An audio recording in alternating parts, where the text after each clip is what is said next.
Okay. Good morning. Welcome to Kitsap Unitarian Universalist Fellowship, KUUF. Please stand in body or spirit and join us in singing our call to worship. With joy, we claim the growing light. This is hymn number 345 in our gray hymnal. The words will be on the screen.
Once again, welcome to the Kitsap Unitarian Universalist Fellowship.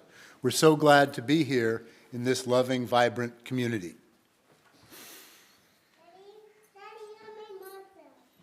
Right. Whoever you are and wherever you come from, for this hour, we here are one gathered congregation and all are welcome. I invite you to follow along in the order of service. For those of you attending virtually, all the links for this service, including the order of service, are on our website and in this morning's worship service email. If you're here in the sanctuary this morning, please silence your cell phone. Like this. In keeping with our covenant of care and concern for each other, our board of directors continues to require that we all wear masks over our mouths and noses while in the building, especially when we're all gathered in the sanctuary for worship. Thank you for honoring that covenant and the board's directions. If you need a mask, the ushers will provide you one. Just raise your hand. My name is Mac Johnson. My wife Lisa and I have been coming here since the early 90s. We don't know when exactly we joined. Rosemary said it's somewhere in the records, but they're hard to dig up. But we've been coming since we lived in Bremerton and now that we live in Silverdale. Our son Isaac was raised in the youth group here. My wife served on the board twice, and I take a variety of smaller duties such as youth group, social justice, and ministerial task forces over the years. We love this place. Our worship leader this morning is the Reverend Dr. Barry Andrews.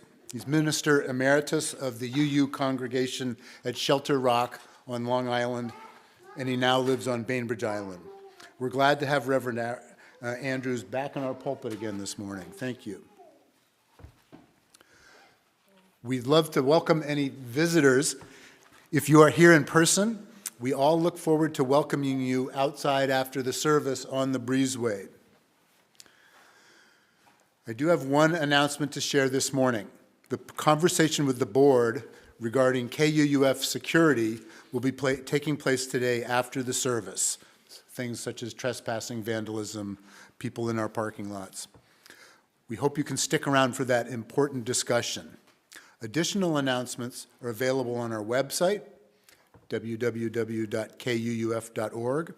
or in our weekly email newsletter, The Candle. I'll give our native lands acknowledgement now. We acknowledge that the land on which we gather is the Aboriginal territory of the Suquamish people, expert fishermen, canoe builders, and basket weavers. The Suquamish live in harmony with the lands and waterways along Washington's central Salish Sea as they have for thousands of years. Here, the Suquamish live and protect the land and waters of their ancestors for future generations, as promised by the Point Elliott Treaty of 1855. And now we'd like to welcome Tiffany Drake to come up and light our chalice.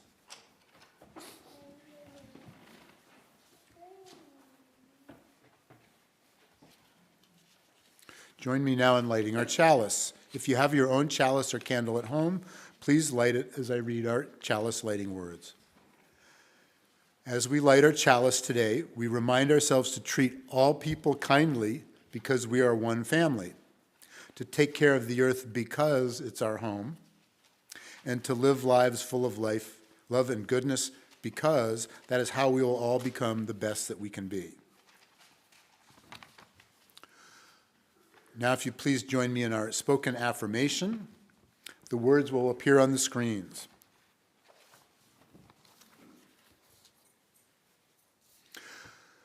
We gather as a caring community, seeking life's deeper meanings. We value diversity and affirm the worth of all living things. We strive to speak truth in love, to act for justice, to grow in spirit, and to care for the earth. We celebrate with open hearts and minds the creative power that sustains and transforms us. Our next hymn now is 159 in the Gray Book, This Is My Song.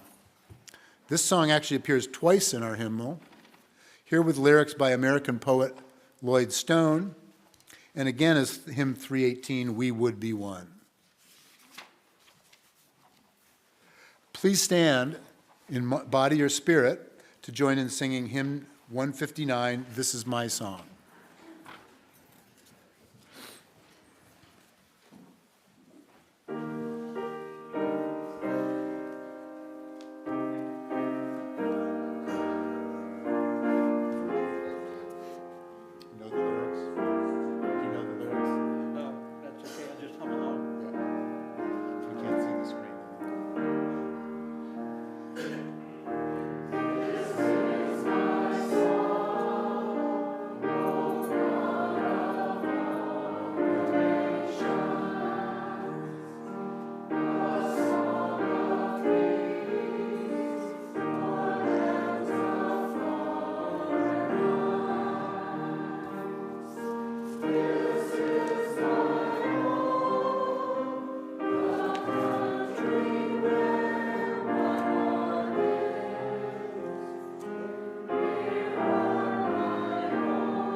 Now we welcome Reverend Dr. Barry Andrews with the Worship for All Ages.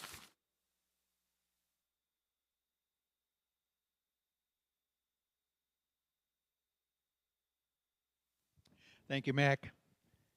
And thank you for inviting me to be with you again today. It's a pleasure for me to greet you once again.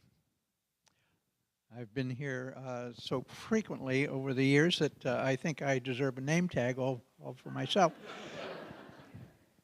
Well, I think children are natural-born philosophers. And I have a question for the children here today. We know that breaking the law is wrong. Can you think of something that's wrong, even if it isn't against the law? And what might that be? How about telling lies, cheating, making fun of people? So how do you know something is wrong in the first place? Is it wrong simply because somebody told you it was wrong? Or do you just know it without needing to be told? Let me tell you a story about a young boy who lived on a farm about 200 years ago. His name was Theodore, and he was raised there on the farm. Later in his life, he told a story about something that happened when he was only 4 years old. When a little boy in my petticoats, now boys wore petticoats in those days until they were about 5 years old, one fine day in the spring, my father led me by the hand to a distant part of the farm, but soon sent me home alone. On the way, I had to pass a little pond. A rhodora in full bloom attracted my attention and drew me to the spot.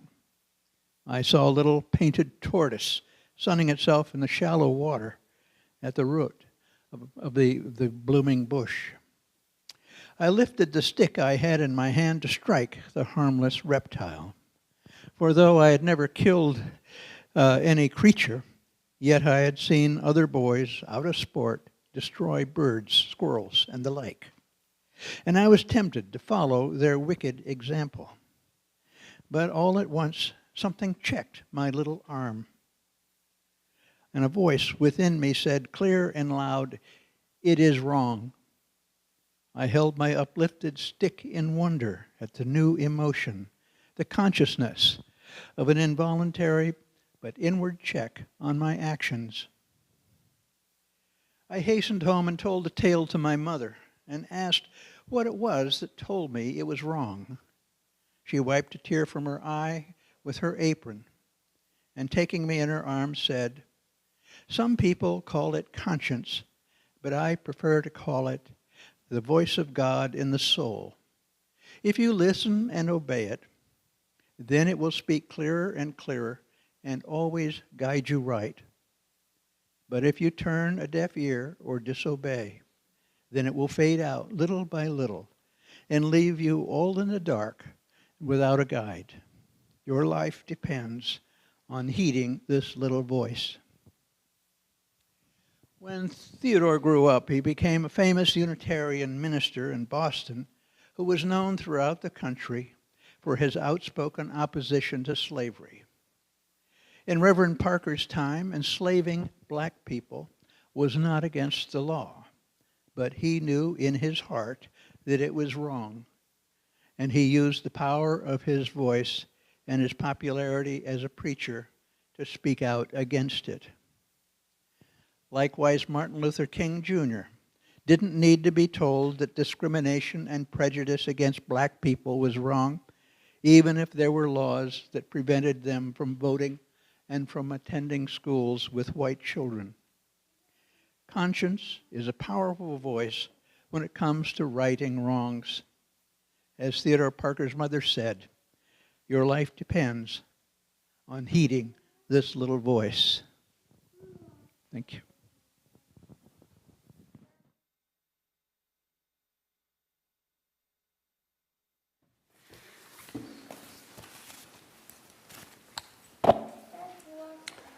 Thank you, Dr. Andrews.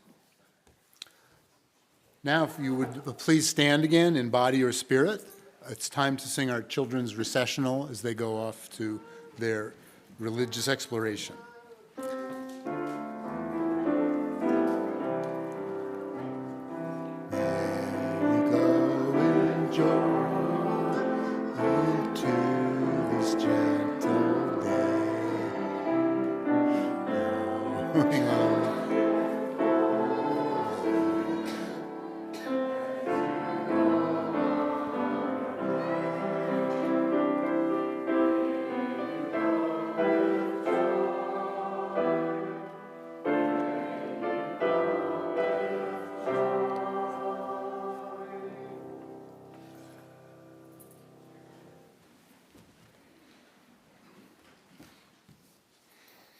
And we gather as a religious community to give each of us a place where we can do the work of many. Together our light is much brighter than a solitary flame.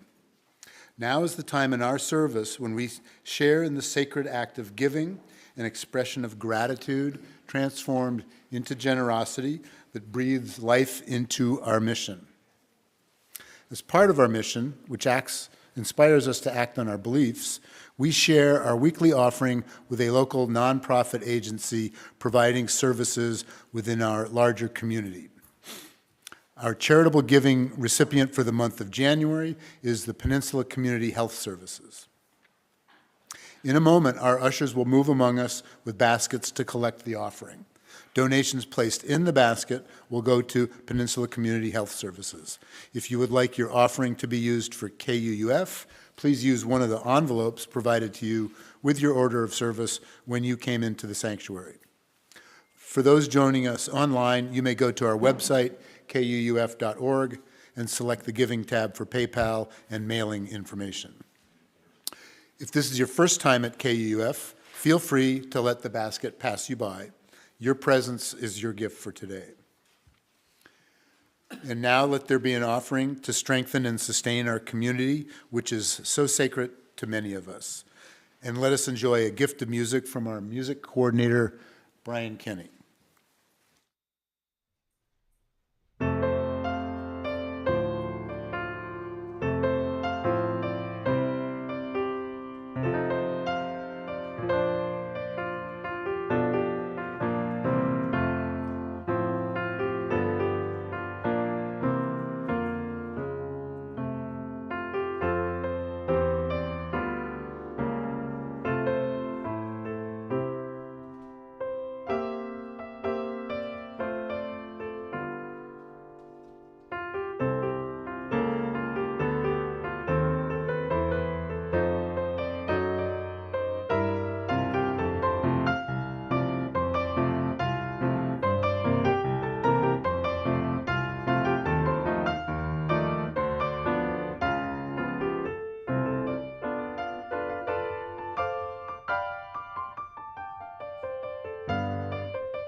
Now is the time for, yes, let's do this. Thanks for the cue back there. Now is the time for our joys and sorrows. When shared together, our joys are amplified and our sorrows lessen. We have only one today. We all share a concern for our member, Jessica Demick, who is suffering from complications of a recent surgery and is waiting for another surgery. Prayers, love, and offers of support are welcome. We light one last candle for those joys and sorrows that are still too tender to share. Thank you, Catherine. Now, please join me in a moment of prayer or intention.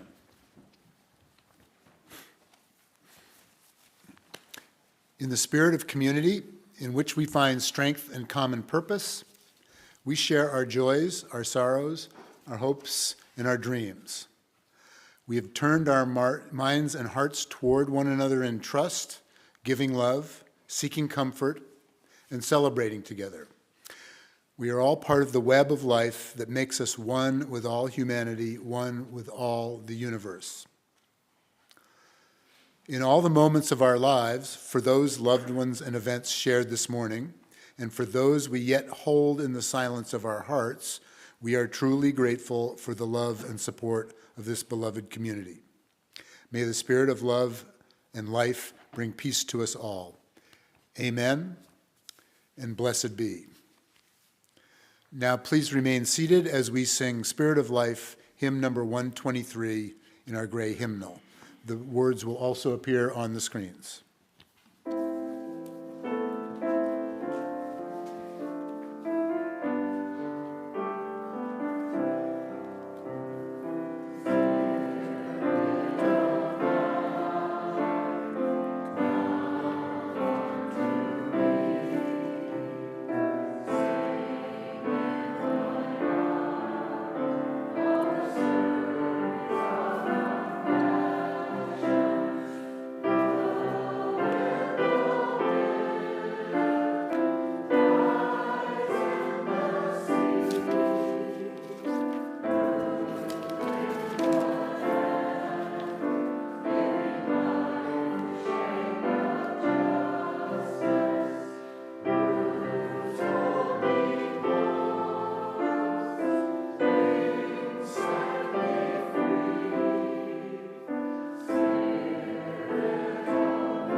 These masks and hearing aids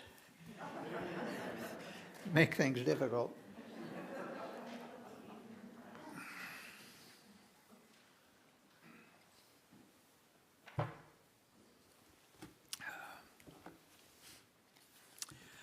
My reading today is from Martin Luther King Jr. It was from a sermon, Where Do We Go From Here?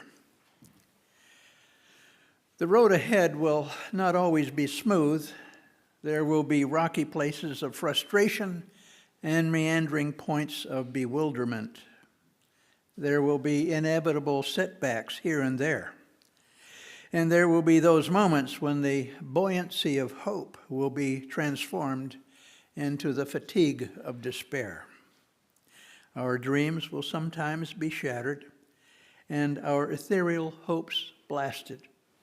But difficult and painful as it is, we must walk on in the days ahead with an audacious faith in the future.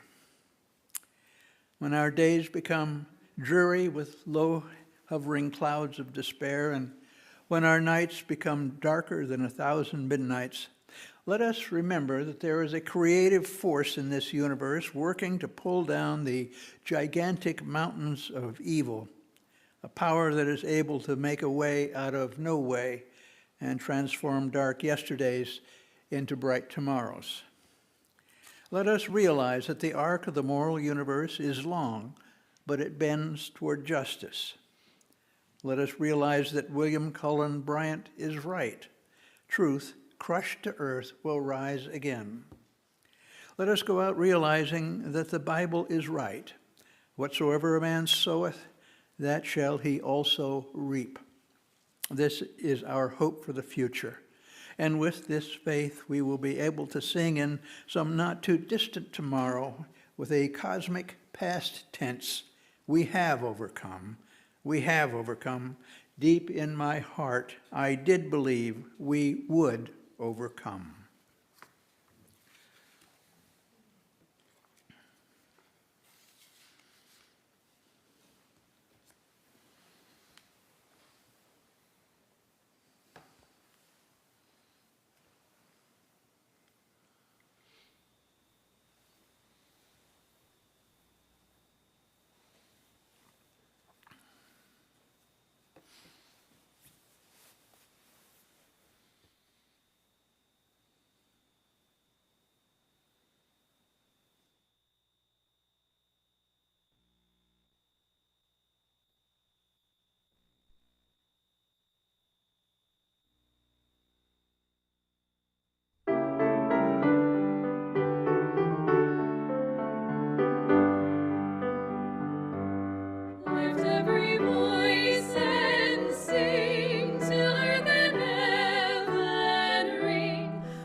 When Frederick Douglas visited Florence, Italy in 1887, the first thing he did was to visit the grave of Theodore Parker in the Protestant cemetery there.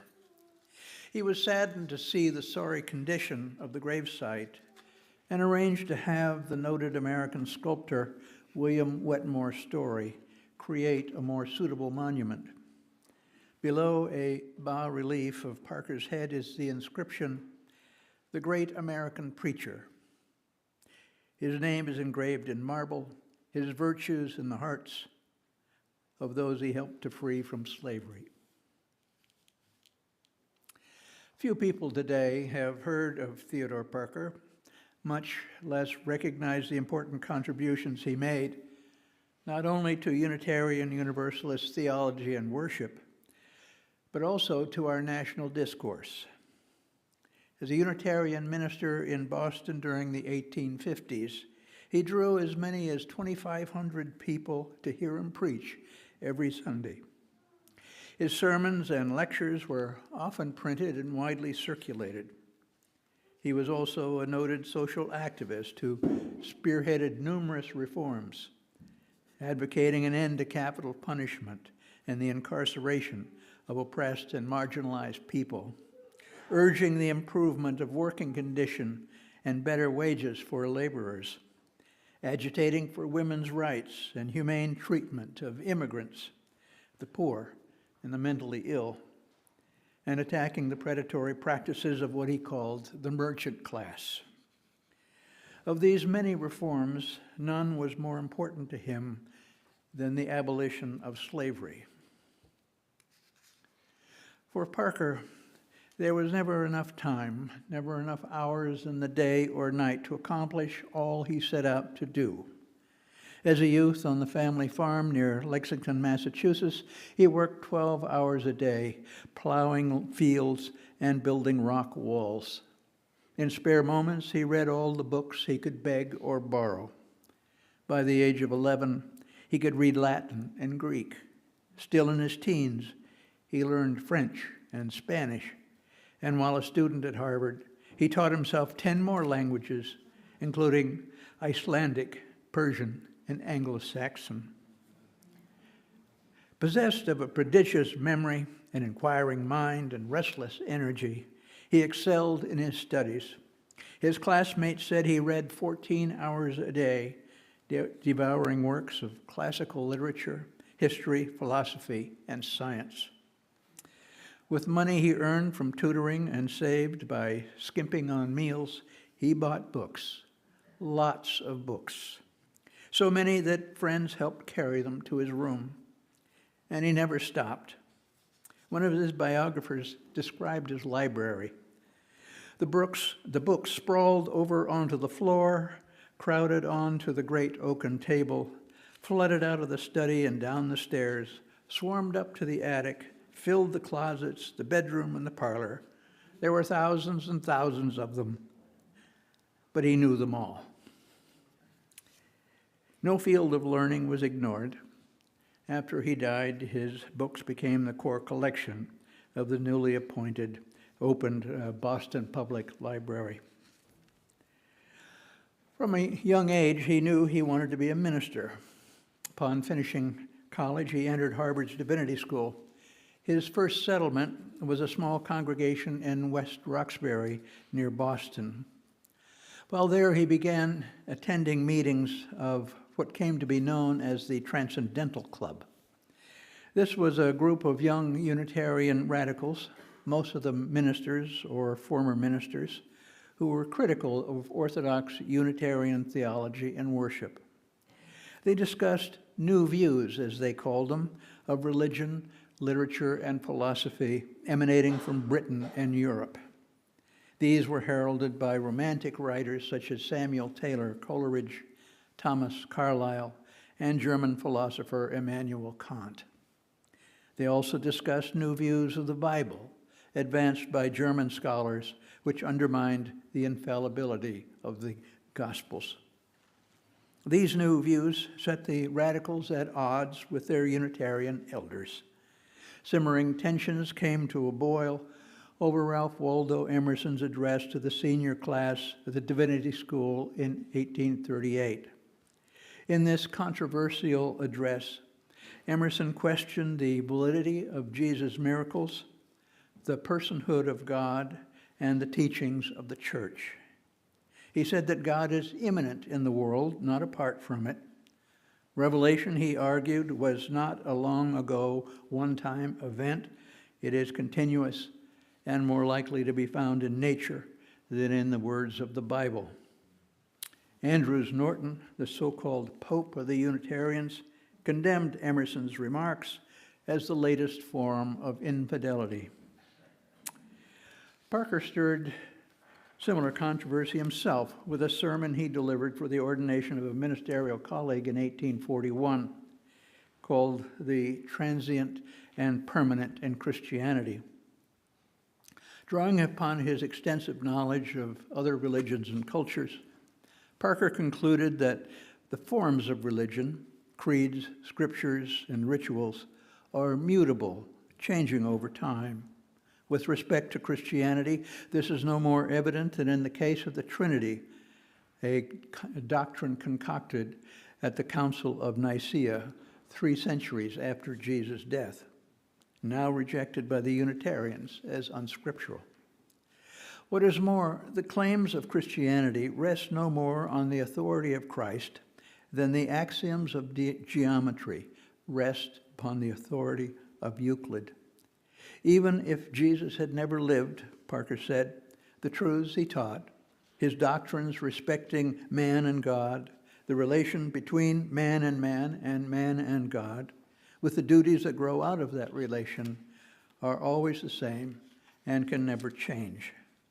This is the difference between Christianity about Jesus as opposed to the Christianity of Jesus. While this might not seem so controversial to us today, it was anathema to many of his fellow Unitarian clergy who ostracized him and refused to exchange pulpits with him. To relieve the strain, Parker and his wife Lydia sailed for a tour in Europe. After they returned, he remained in ministerial purgatory until a group of Boston men gathered to resolve that the Reverend Theodore Parker shall have a chance to be heard in Boston. They organized the 28th Congregational Society, which met at the Melodeon Theater. When this venue proved too small to accommodate the crowds that flocked to hear him preach, the congregation moved to the massive music hall nearby. For Parker, the essence of Christianity was service to humanity, in particular to laboring people, the poor, and marginalized in society. In a sermon on the true idea of the Christian church, he proclaimed, "A Christian church should be the means of reforming the world, of forming it after the pattern of Christian ideas." He gathered a council of reformers to organize opposition to capital punishment, the incarceration of women and children for petty crimes, and low wages paid to working people. The passage of the Fugitive Slave Law in 1850, requiring the return of slaves to the South, of escaped slaves to the South, brought a new sense of urgency to the abolitionist cause.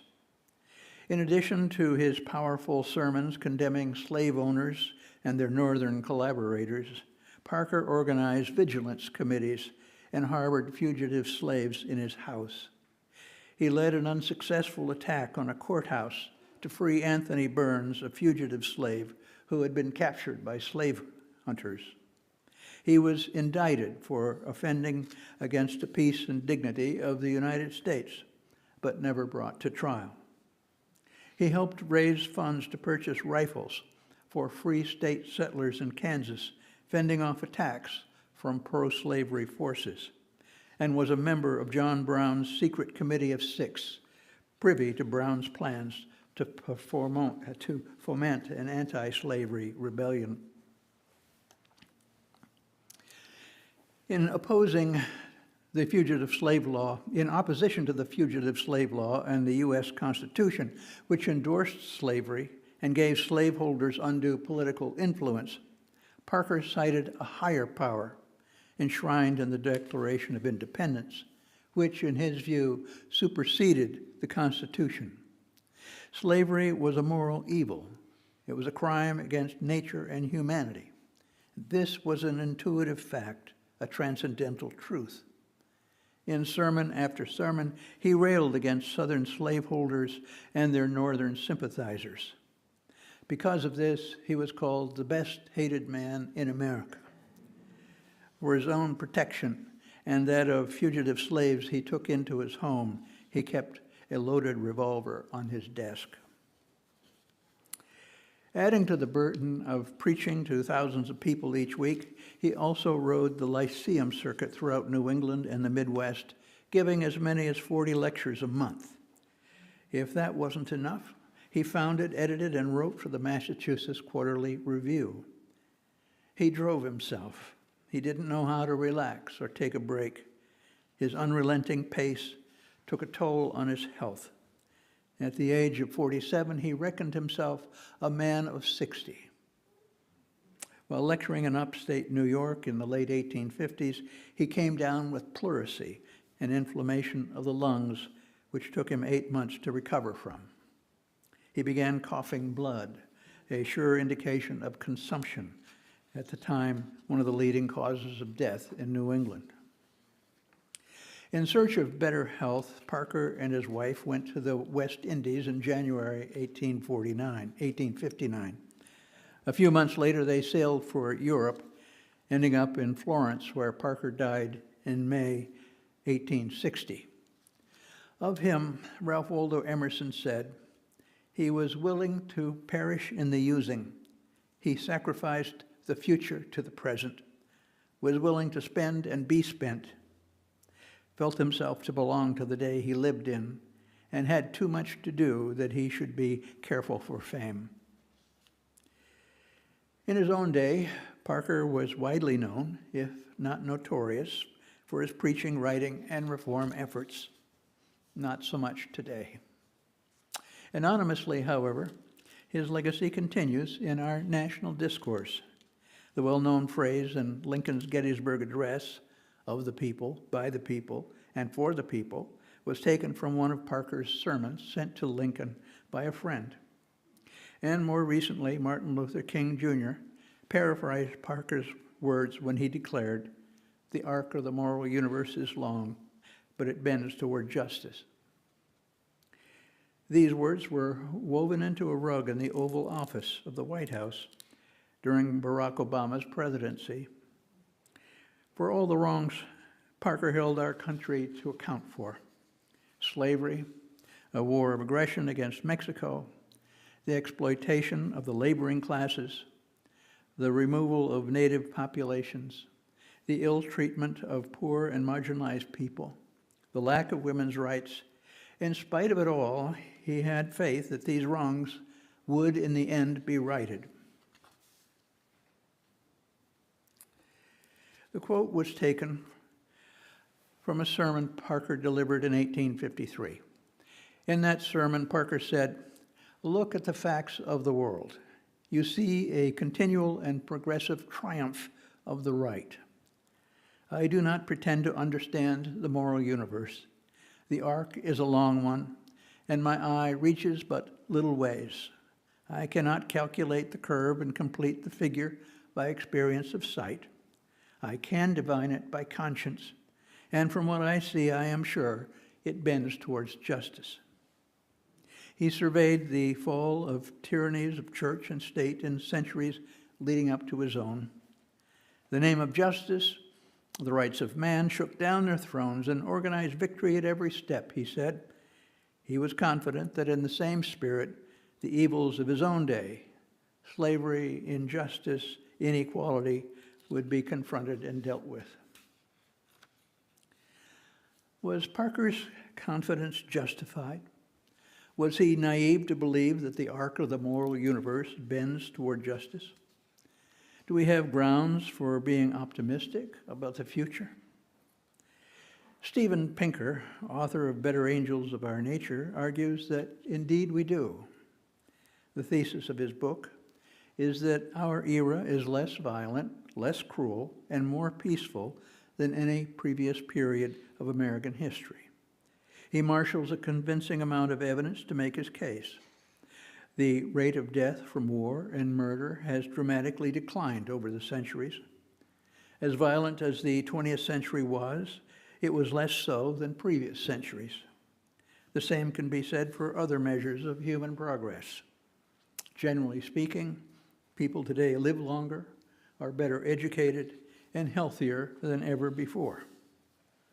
Political rights have been extended to women and to racial and sexual minorities. Of course, all these signs of progress don't mean much to a person today who is homeless, incarcerated for minor offenses, prevented from voting, or denied health care. Civil wars, genocides, repression, and terrorism persist, if on a lower scale than previously. The toxic effects of racism and white privilege lead many people to wonder if the moral arc isn't bending the other way. Parker would agree that progress is not a given. In that sermon, he also said, "In human affairs, the justice of God must work by human means. Continued progress requires concerted action of all kinds, including protest, charitable work, community organization, voting, and legislation. It also requires faith, a willed optimism that together we can bend the moral arc toward justice. It does not bend by itself." Our country has been through difficult and divisive times. The problems that Parker and King confronted persist. They recognize that American exceptionalism is not a given. It is a work in process toward building a more perfect union. At the same time, it is important to acknowledge that thanks to their efforts and the efforts of so many others then and since, progress has been made, significant progress. It would dishonor their memories and all they accomplished to suggest otherwise. So may it be. And now I invite you to stand as you're willing and able to sing our closing hymn, number 169, "We Shall Overcome." The words will appear on the screen.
After the service is over today, please exit through the foyer.